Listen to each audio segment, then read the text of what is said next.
Voces que forman parte de la noticia.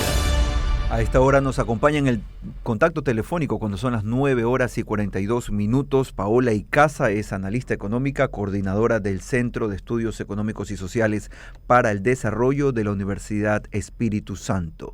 Paola, muy buenos días, bienvenida a Así Amaneció. Muy buenos días a todos, muchísimas gracias por la invitación. Gracias a usted por aceptarla. Para nosotros el panorama político marca muchas realidades. Queremos consultarle en principio a usted como analista económica de gran nivel, ¿qué tanto está influyendo el momento político del gobierno del presidente Lasso a la economía nacional? Influye mucho. De hecho, en febrero y marzo hemos pasado la barrera de 1.600 en el riesgo país, y eso, como usted seguramente conoce, es un buen termómetro para conocer qué piensan los mercados de lo que está ocurriendo en Ecuador. Y esto obviamente se debe a problemas de gobernabilidad y específicamente a lo que estamos viviendo en este momento del juicio político. Incluso es comparable esta cifra a junio del año pasado, cuando fue el paro nacional. Y usted sabe que la gente, el mercado, la gente afuera nos está viendo, inversionistas, potenciales inversionistas, y cuando hay ese tipo de paralizaciones, cuando hay problemas de gobernabilidad, suenan las alarmas y esto hace que se dispare el riesgo país. Entonces yo creo que es un buen parámetro para darnos cuenta cómo esta situación de gobernabilidad afecta mucho el panorama económico. Paola, entendemos también, y hay diarios que refieren que el riesgo país implica también un alto pago de intereses con compromisos que existen a nivel de país. ¿Cómo se explica en palabras simples esta situación? Sí, claro. En el caso concreto de Ecuador, si hoy quiere salir al mercado, tendría que pagar tasas de 15 y 16%, lo cual es inviable, y hay analistas que incluso dicen estamos fuera del mercado. Cuando hay países dentro de Latinoamérica, si hablamos de Chile, Colombia, Perú, que pueden pagar 3, 4%, y nosotros estaríamos cotizando en 15, 16, lo cual es obviamente muy alto. Entonces, ¿qué es lo que pasa? Al final, esto tiene una traducción en desconfianza de los mercados, de invertir en Ecuador o de hacer préstamos a Ecuador. Entonces, por ejemplo, en el caso, el Ecuador ya no tiene mucho espacio con los organismos internacionales, ya agotamos el tema del FMI, los créditos gobierno a gobierno normalmente, como digamos en el caso de China, que es el más reciente que tenemos, lamentablemente creo yo no terminó muy bien, casi que no terminó en financiamiento, sino en algo parecido, no sé, pues a un ahogo de intereses, de las tasas de intereses, como usted decía, y entonces lamentablemente es así. Y quisiera hacer una puntualización aquí, creo que esto es importante, y cuando hablamos de riesgo país, yo creo que es imposible no mencionarlo.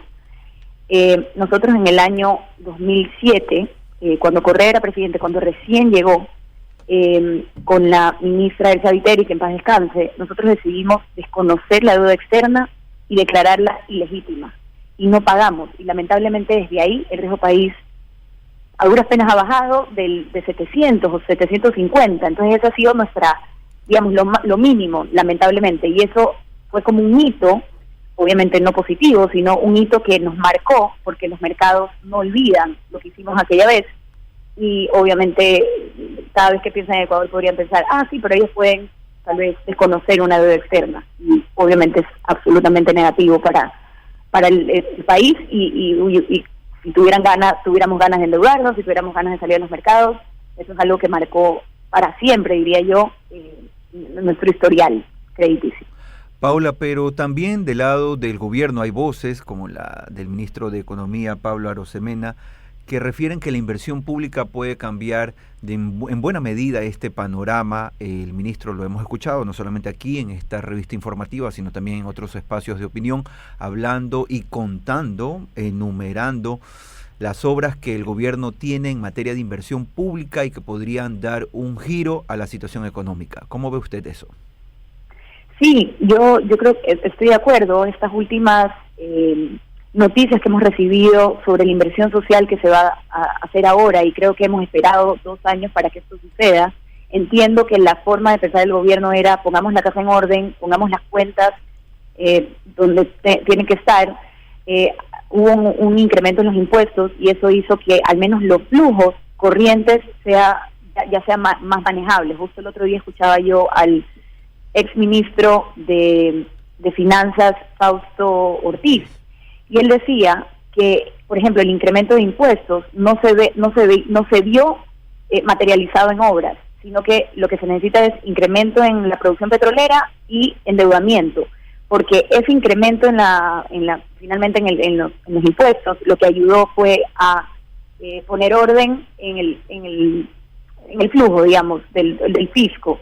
Entonces, ahora que ya sabemos, por las voces del gobierno, nos han dicho que va a haber inversión social, que era lo que le faltaba a este gobierno luego de haber puesto la casa en orden, creo que algunos respiraron, algunos dijeron, ok, esto era lo que estábamos esperando, y eso es positivo, digamos, en varias cifras, no solo en el riesgo país, sino, bueno, creo que incluso en los niveles de popularidad del presidente podría ser.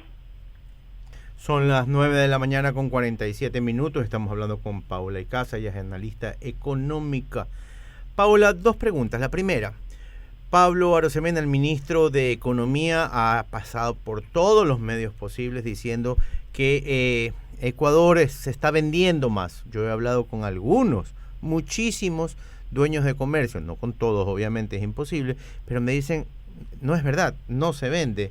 No es la misma venta que normalmente teníamos antes de la pandemia, y mientras que el economista Arosemena dice que es récords históricos de venta. Y la segunda, el caso, primero contésteme esta, que es importante para mí entender a qué ventas se refiere él.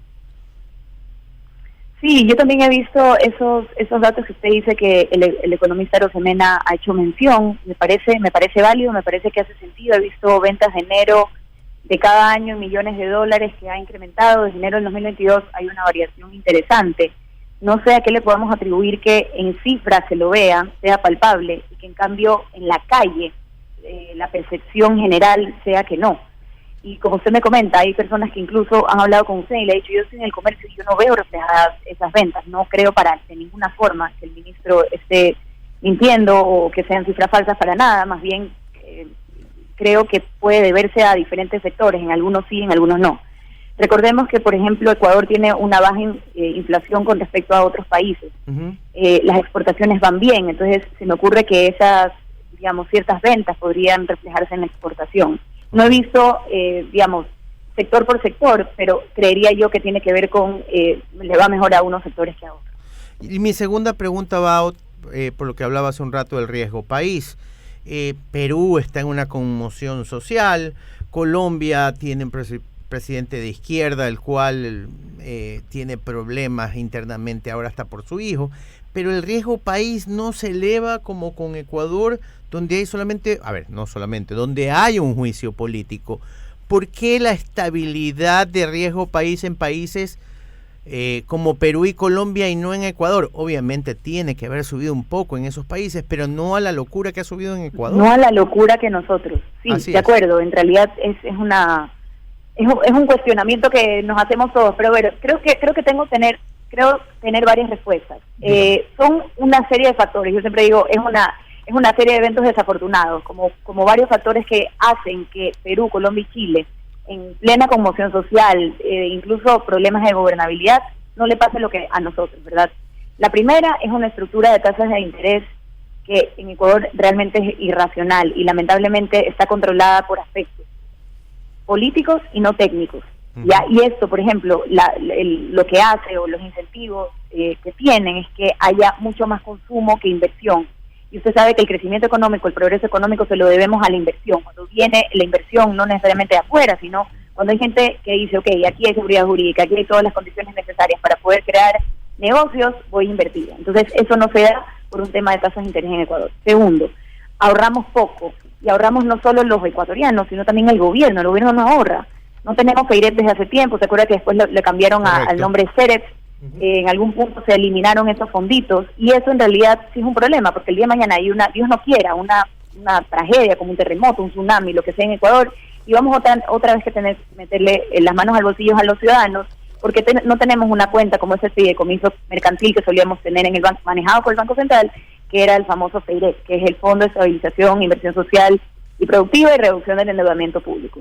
Eso tiene Chile, por ejemplo, que tiene terremotos de vez en cuando, y obviamente tienen cómo salir adelante. Y otra cosa, creo, digamos, voy a nombrar otras cosas que hacen que Ecuador y no Chile y Perú sean tan sensibles a un riesgo país. En estos países no se generan déficits fiscales más allá de las metas acordadas por la sociedad. En ninguno de estos países los combustibles están subsidiados, por ejemplo, y eso ya sabemos que produce un hueco fiscal inmanejable. Entonces, seguimos subsidiando combustibles, el fisco no tiene recursos para pagar la deuda futuro. Otra cosa que pasa aquí en Ecuador es, y realmente esto es un tema preocupante, es el tema de la seguridad social. Y usted puede decir que tiene muchísimo que ver, porque el Ecuador, el fisco, tiene que pagar el 40% de las pensiones de invalidez, vejez y muerte al IES, el 40% de las pensiones. Entonces, es dinero público que se va a, digamos, entre comillas, voy a decir, obviamente esto con mucho cuidado y que se lo entienda bien, a la parte más privilegiada, porque son los afiliados. Hay gente que no está afiliada, hay gente que no puede ir al IES, sino al Ministerio de Salud Pública a esperar a que lo atiendan en 2, 3, 4 días. Paola, le propongo algo, le propongo una segunda parte la próxima semana porque se nos quedan muchísimos temas en el tintero. Por ejemplo, se nos queda los depósitos que están afuera. La reserva, que hay gente que ya habla de meterle la mano a eso. Y suena feo, pero es la verdad, es meterle la mano a eso. Profundizar también el tema del IES, que es un tema controversial. Importante. ¿Le parece si la próxima semana continuamos la entrevista?